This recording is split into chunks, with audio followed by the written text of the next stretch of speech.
በቆዳ ማንጫ ክሬሙ ላይ ያለውን ግሉታቲዮን እና ሜርኩሪ ምን አይነት ጉዳት እንደሚያስከትል ነው የምነግራችሁ። ሰላም ጤና ይስጥልኝ። ሲስተር ቤተልሔም ነኝ። ለቻናሉ አዲስ የሆናችሁ ሰዎች ቻናሉን ሰብስክራይብ አድርጉ። ይህ ቪዲዮ ደግሞ ከተመቻችሁ ላይክ አድርጉ፣ እስከ መጨረሻው እዩትና ሀሳብ አስተያየት ካላችሁ ኮሜንት ሴክሽን ላይ ኮሜንት ጻፉልኝ። ለምትወዱት ሰው ሼር ማድረግ እንዳትረሱ። በዛሬ ቪዲዮ ይዤላችሁ የመጣሁት ስለ ሃይድሮኮሎን ስለ ግሉታቲዮን እና ስለ ሜርኩሪ ያለውን ከፍተኛ ጉዳት ነው የምነግራችሁ። እና ማንኛውም አንድ ሴት የቆዳ ማንጫ ክሬም ከመጠቀሟ በፊት ወይም ደግሞ እንዲያቀላት የምትጠቀመው ክሬም የሚያደርስባትን ችግር ነው የምነግራችሁ ማለት ነው። እባካችሁ ሴቶች ይህንን ክሬም ከመጠቀማችሁ በፊት ማወቅ ያለባችሁን ነገር በዚህ ቪዲዮ ይዤላችሁ መጥቻለሁ። እስከ መጨረሻው ድረስ ቪዲዮን ተመልከቱ። ምንድነው አብዛኞቻቸው የፊት ቆዳ ላይክ የሚያነጡ ክሬሞች በውስጣቸው ሜርኩሪ አለ፣ ሜርኩሪ እና ግሉታቲዮን አለ። እነዚህ ነገሮች ደግሞ በጣም ኢቨን ለጤና በጣም ትልቅ ችግር ናቸው። ለምሳሌ አሁን ሜርኩሪን ብናይ ለሰውነታችን በጣም መርዛማ የሚባል ንጥረ ነገር ነው። በቆዳ ላይ በጣም በምንቀባበት ጊዜ ሰርጎ የመግባት ኃይል አለው። ወደ ውስጥ ገብቶ አካልን የመጉዳት ኃይል አለው ነው የምላችሁ። እና ይህንን ነገር ከማድረጋችን በፊት እነዚህ ነገሮች ማወቅ አለብን ብዬ ስላሰብኩ ነው ይዤላችሁ የቀረብኩት ማለት ነው። በቆዳ ላይ የሚያመጣው ችግር አለ። ምንድን ነው ያ ችግር? የቆዳ ሽፍታ፣ ማሳከክ፣ ላይክ የቆዳ ቀለምን ደግሞ ወይ በጣም ሊያጠቁር ይችላል ወይ ደግሞ በጣም ሊያቀላ ይችላል ማለት ነው። እና በዚህ የተነሳ ደግሞ በጣም የቆዳ መሳሳትን ያመጣል ሜርኩሪ ማለት ነው። እሱ ብቻ አይደለም። ሌላው ችግር ምንድን ነው? የነርቭ ችግር አለው። ላይክ ከጊዜ በኋላ ምንድነው የእጅ መንቀጥቀጥ፣ የማስታወስ ችሎታ መቀነስ፣ እንዲሁም ደግሞ ድካም፣ ጭንቀት፣ የእንቅልፍ ማጣት፣ እነዚህ ሁሉ ነገሮችን ያስከትላል ሜርኩሪ ማለት ነው። ሌላው የኩላሊት ጉዳትን ነው የሚያስከትለው። ምክንያቱም ምንድነው የሚያደርገው? ሜርኩሪ በሽንት ውስጥ ፕሮቲን እንዲወጣ ያደርጋል። ፕሮቲን ሪሊዝ እንዲሆን ያደርጋል። ያ ደግሞ ለከፍተኛ የኩላሊት አደጋ ያጋልጣል ማለት ነው። ሌላው በፅንስ ላይ የሚያደርሰውን ጉዳት ነው። እባካችሁን በተለይ ነፍሰ ጡር ሴቶች እንደዚህ አይነት ኢንግሪዲየንት ያላቸውን ክሬሞች እንዳትጠቀሙ። እያነበባችሁ መጠቀም ትችላላችሁ። ምክንያቱም እንግዲህ ሜርኩሪ እንዳልኳችሁ ነው በጣም ለጤና ጎጂ የሚባል ንጥረ ነገር ነው። ነፍሰ ጡር እናቶች ይሄንን ሜርኩሪ ያለውን ክሬም ቢቀቡ ምንድን ነው የሚፈጠረው? ለፅንሱ የአእምሮ እድገትን ዘላቂ የሆነ ጉዳት ወይም ያደርስበታል ማለት ነው። ፅንሱ ላይ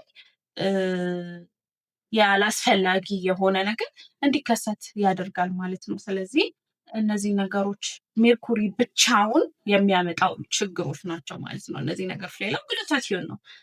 ግሉታቲዮን ምንድነው? እሱም አጠሴም ታይም በጣም ብዙ ነገሮችን ያስከትላል። ያው ግሉታቲዮን እንግዲህ በተፈጥሮ በሰውነታችን ውስጥ የሚገኝ አንቲኦክሲደንት ቢሆንም ያው ቆዳን ለማቀለም በሚል በከፍተኛ መጠን በመርፌ ወይም በኪኒኒ ይወስዳሉ ሰዎች ማለት ነው። ላይክ ማለት ሰውነታችን ውስጥ ያለ ነገር ነው፣ አንቲኦክሲደንት ነው። ግን ምንድን ነው ይህንን በከፍተኛ መጠን ሰዎች በኪኒኒ መልክ ወይም ደግሞ በኢንጀክሽን መልክ በሚወስዱበት ሰዓት ብዙ አይነት ነገሮች ይፈጠራሉ ማለት ነው። መጀመሪያ የቆዳ አለርጂ አድርጎ ነው የሚጀምረው። አለርጂ ሊሆንብን ይችላል። ስኪን ራሽ ይፈጥራል። የቆዳ ላይ ሽፍታ፣ ያው መጠነኛ የሆነ በጣም ባይካበድም ማሳከክ ነገር ያስከትላል ማለት ነው። ከዛ ደግሞ የሆድ ዕቃ ላይ ደግሞ ችግር ይፈጥራል። ሆዳችን ላይ ላይክ የሆድ ዕቃ ላይ በሚፈጠረው ችግር የተለያዩ ሲምፕተሞችን እናሳያለን። ማቅለሽለሽ፣ የሆድ መጮህ ሊሆን ይችላል፣ ጋዝ፣ እንደገና ተቅማጥ፣ እነዚህ ነገሮች ሊያስከትልብን ይችላል ማለት ነው። ሳናቀው ቀለል አድርገን የተጠቀምነው ነገር ይሄንን ችግር ሊያስከትልብን ይችላል ማለት ነው። ሌላው ምንድነው? የመተንፈሻ አካላት ላይ ትልቅ ችግር ይፈጥራል።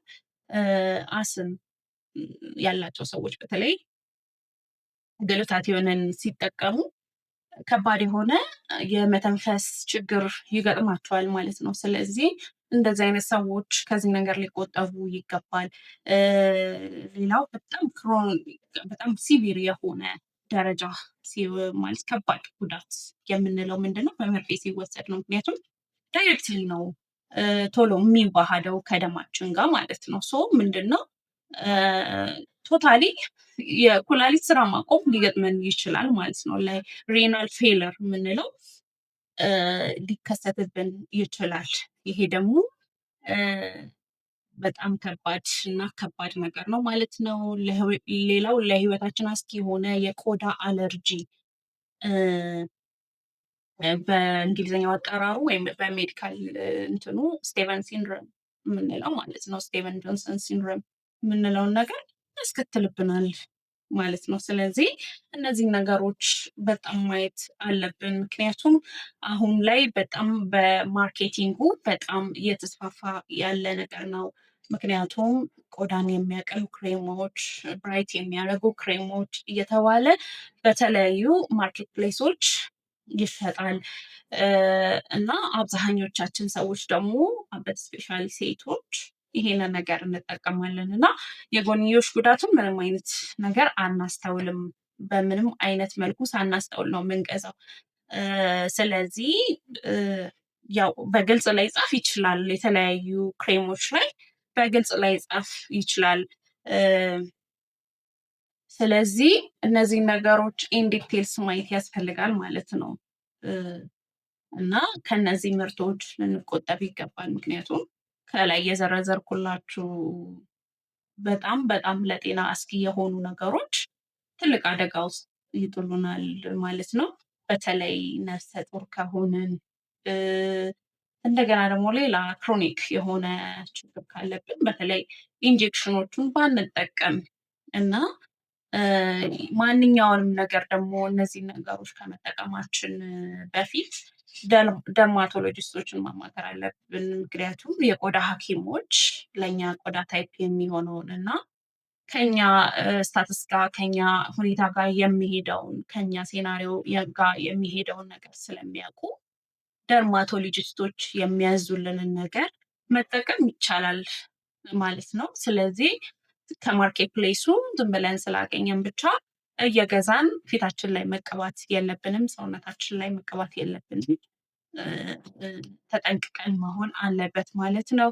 ይሄን ቪዲዮ ይዤላችሁ የመጣሁት እንግዲህ ከረንትሊ በጣም በብዙ ሱቆች ስለምናይ ነው፣ በብዙ ማርኬት ፕሌሶች ስለምናይ ሴቶቻችን እየተቀቡ ከዛ ኢሚዲየትሊ በጣም ብዙ ለውጥ ያመጣሉ እና ያን ወደ ሰውነት ክፍላችን እንዲገባ ማወቅ ስላለብን ነው ማለት ነው። ይሄ ቪዲዮ ይጠቅማል ለምትሉት ሰው ሼር ማድረግ እንዳትረሱ። በዛሬ ይዤላችሁ የመጣሁት ቪዲዮ ይህን ይመስላል። ሀሳብ አስተያየት ካላችሁ ደግሞ ኮሜንት ሴክሽን ላይ ኮሜንት ጣፉልኝ።